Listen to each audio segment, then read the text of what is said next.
Hello and welcome to the Connected to the Community Through Work That Matters podcast. I'm Larisha Jihani with Waterbury Hospital. And as you can see, the normal host of this podcast, Jeremy Rodrigo, is here to my left. The story that we're going to bring you today involves Jeremy and Rob. And Jeremy plays a pivotal part in the story, so he's going to tell you the story in a couple of minutes. We are at Beacon Hose Company 1 here in Beacon Falls. And both Rob and Jeremy are EMTs here. Rob serving his community for about 4 years now, and Jeremy for about 38 years. And this is truly connected to the community. And I cannot think of a more meaningful way than saving lives and serving the community every day and every night around the clock. And these guys are volunteers. So as we tell you the story with Rob, a Waterbury Hospital patient, and Jeremy doing his duty as an EMT at Beacon Hose. So Jeremy, take it away and tell us the story and the rest of it. All right, so this story began a couple of years ago in the summertime. Rob and I and our families were enjoying some live music at a town concert on the green in town, and at one point, my wife had come over to me and said, I think Rob is having a heart attack. Can you come check on him? And so I said, okay. So I ran across the green. The band was playing and all that. And I ran over to the green and I found Rob sitting in a chair, not looking so great. But Rob, tell us what happened before this happened. So how did we get to this point? All right. So I'm I like to run, so I call myself a runner. I like to ride the mountain bike a lot. So I've been running throughout the summer, riding the mountain bike quite a bit. But stepping back to April, I had COVID. And it really affected my lungs while I had it. For about a month, I was just coughing a lot and a little bit of pain and breathing and so forth. But as the summer went on and things got better. But as I was running and riding, I would notice a little bit of pain as if you were breathing in that cold air. And I just attribute it to the COVID. Knowing now what we know, those were little tiny symptoms of my heart attack.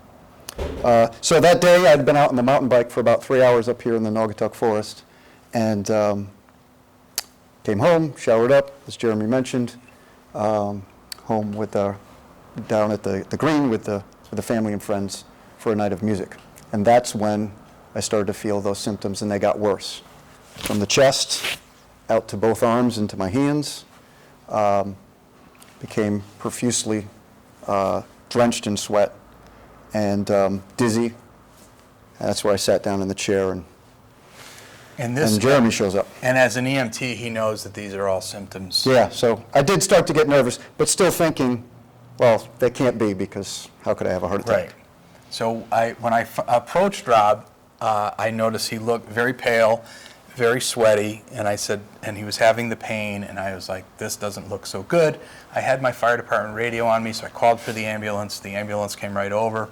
One of the things that we carry in Beacon Falls on our ambulance through our partnership with Waterbury Hospital is we carry an EKG machine, so we can do an electrocardiogram right in the field and take that information and transmit it electronically directly to Waterbury Hospital.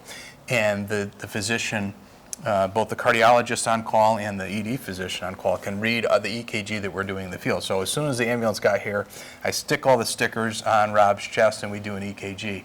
And what we revealed was a STEMI. A STEMI, ST elevation myocardial infarction, which is a really serious heart attack.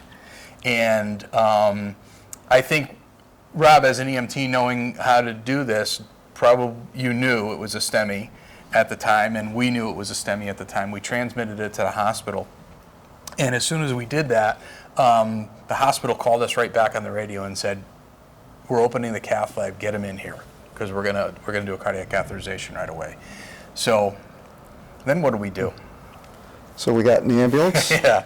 And we drove like hell to the hospital. We threw, the stretcher came, we threw him on the stretcher. Now, we did the EKG while he was still sitting in the lawn chair at the town green. That's how sophisticated the technology is, that we can do the EKG right from the lawn chair on the green and transmit it so the cardiology team at Waterbury Hospital, the cath lab team can see it, and the ED staff can see it.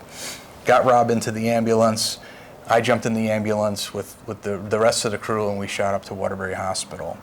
And after we got to the hospital, we got to the ED, and they started to prepare the cath lab. Tell us about your cath lab experience. Well, just prior to that, so I was still down in the ED, and they're getting me all prepped and while they're getting the cath lab ready.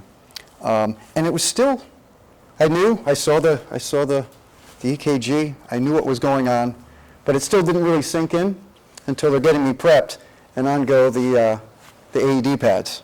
Right. And I'm like, oh, well, that makes sense, but...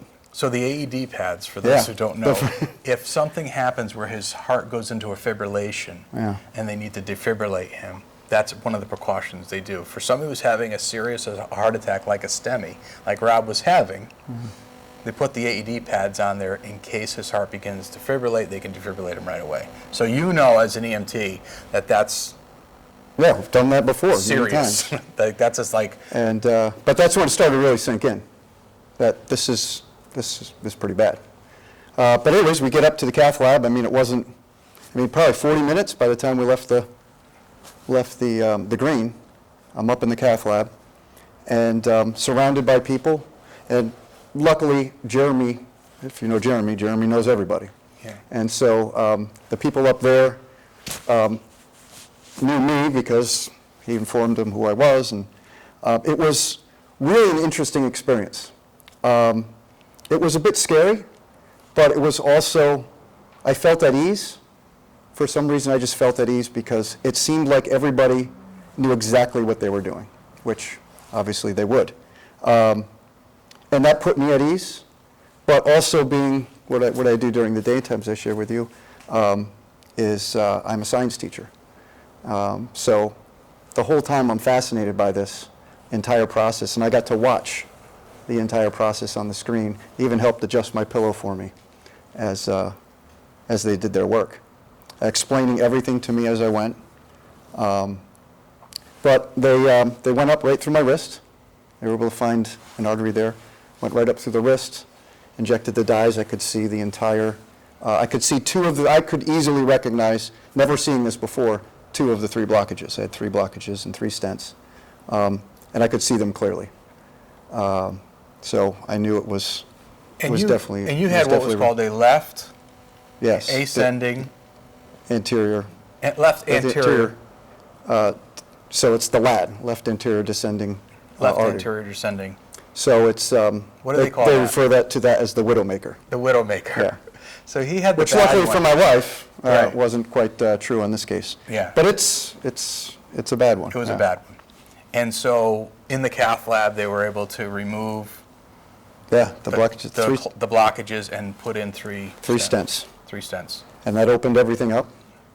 And so that was it'll be 2 years ago this August. And I go to my cardiologist on a regular basis, just went just a few weeks ago. And things are good. Things are good. I've since been running. I've done a few half marathons, and I felt great. I got a good bill of health from my cardiologist, and he could say, go ahead and... And your cardiologist is with CAGW? Yes. So, Right. So things are good. And, as an EMT, when I have a patient that is experiencing, whatever it is, whatever cardiac issue, my recommendations where I would go and where I went. Because I knew the experience that I had was a positive experience. Not only did they save my life, but it was a good experience. I was there for 3 days afterwards, and the care I got from the nurses was outstanding. I had a good time with the nurses, and they took care of me. So. And you're back on the ambulance? Back on the ambulance? You were only off the ambulance for about a month. About a month. Yep. After having a major heart attack, he was off the ambulance for a month. Yeah. And then you're back to full duty on the ambulance, Back to going full back duty. and taking care of, back on the other side of the patient care spectrum, taking care of patients. And this is what we mean when Larisha opened it up by connected to the community. Waterbury Hospital has a partnership with Beacon Hose Ambulance as well as many other ambulance services where we integrate completely with the pre-hospital providers to ensure that when the pre-hospital ambulance providers are taking care of a patient, that Waterbury Hospital gets notified of anything serious. And in fact, up until the point where we're actually transmitting the EKG data, so the cardiologist and the cath lab team and the ED physician on call can see the EKG that's being performed in the field in real time and be prepared to receive the most critical of our patients. And this is a prime example of what it is to be connected to the community through the work we do inside and the work we do with our pre-hospital providers. So, Rob, thanks for joining us. Well, thanks for having me. We appreciate it. Thanks for sharing the story. And we're grateful that you were successful, the cath lab. Yeah, so am I. Yeah, right. We'll catch you next time on Connected to the Community. Thank you.